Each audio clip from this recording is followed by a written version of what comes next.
Hey, Ernie, what's on the ballot for the upcoming election? Well, Tom, this is a big election. This is a statewide election, so we're going to have the governor, the lieutenant governor, the attorney general, the secretary of state, the commissioner of agriculture, commissioner of insurance, and of course state treasurer. And those are the statewide offices, and everybody can vote on those offices. This is an open primary, which means you can vote for whatever candidate you want to. It doesn't matter what party they are. It doesn't matter what party you are. This is an open primary, and you'll be eligible to vote on that when we start early voting, October 10 through 17. Of course, we'll be closed on the intervening Sunday.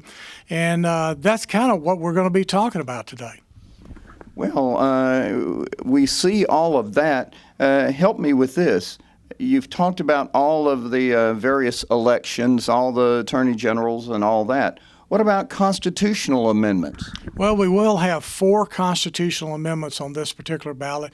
All the voters that are eligible to vote on the statewide ballot, which is everybody in Caddo, will be eligible to vote on the constitutional amendments if they want to.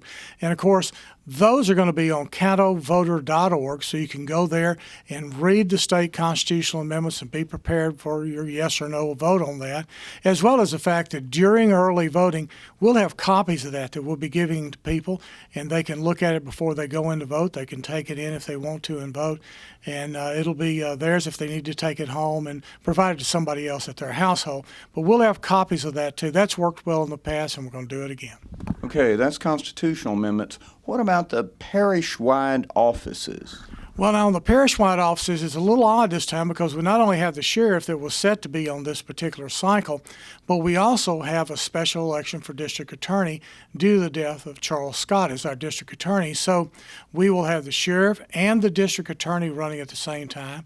The assessor's office is challenged as well, so that'll be on the ballot. So you'll have 3 parish-wides. Everybody in Caddo that's registered in Caddo can vote on those 3 parish-wides. Plus, we have the Bessie Board, which is actually a state office, but the election here is parish-wide, so we're going to include it with the parish-wides. So everybody that comes to vote for the parish-wides as well as statewide will be eligible to vote on this time. Well, that's a bunch. How many does this make, Ernie? Well, let's go back and take a review right quick. Governor, lieutenant governor, attorney general, secretary of state, state treasurer, commissioner of insurance, commissioner of agriculture. I think I got 7 for the statewides, plus we've got 4 constitutional amendments. That makes 11 things you can vote on, plus 4 parish-wides because you'll have sheriff, and you'll also have the district attorney special election, and you'll have the assessor's election, plus the Bessie Board. So we've got 15 things, and then you get to the district races. District races, are you talking about Senate representatives? That's right. We're going to talk about the state Senate. We're going to have 1 active state Senate race, Senate 38. Plus, we're going to have state representative races, and only 2 of them were not challenged in Caddo. We have 7, so that's going to be 5 different state representative races. And, of course, you could vote on one or you might not vote on one. Just depends on that, depending upon where you live. And then we'll have the parish commission races, and there are going to be several of those in the parish. And, again, that goes back to whether or not you are registered in a district where there is actually election.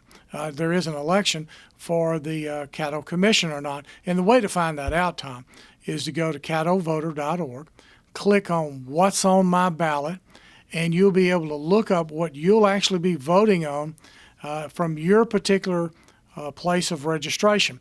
And that varies, Tom, and I want to remind everybody, a lot of districts in play in this particular election. People who live across the street from you may actually live in a different precinct than you because a lot of streets, obviously we use lines of streets as precinct boundaries, which is how we come up with the district boundaries. So it's not the same for everybody in a neighborhood sometimes, and you have to look up your own particular ballot. And the way to do that is What's on My Ballot at caddovoter.org. Hey, not only that, but what's so nice about this, once you go there, if you want to see exactly what the polling place looks like, you have a photo of it. We do, and you can go on there and click Where Do I Vote? And then whenever you get there, there'll be an opportunity. You can click on the photo. There'll be a small map that'll kind of give you an idea of where to go vote if that's your first time to go vote at that particular location. And I want to remind everybody, there are a lot of polling places that have more than one precinct in them. Grace Community Church is my best example. I think there are 5 there. University Elementary School is another one. Byrd High School is another one. Praise Temple is another one. And then as well as Huntington High School is another one. So you're going to have to know your precinct number when you go in there. You might stand in the wrong line. That might cost you 10, 15, 20 minutes. And then you'll find out you may get a little frustrated with it. But really, it's up to you as a voter to know the precinct number that you're going to be voting at in your particular polling place. Now, we know that October the 24th is the big election, but is there going to be early voting? What if I'm out of town? What if I want to go ahead and get it done?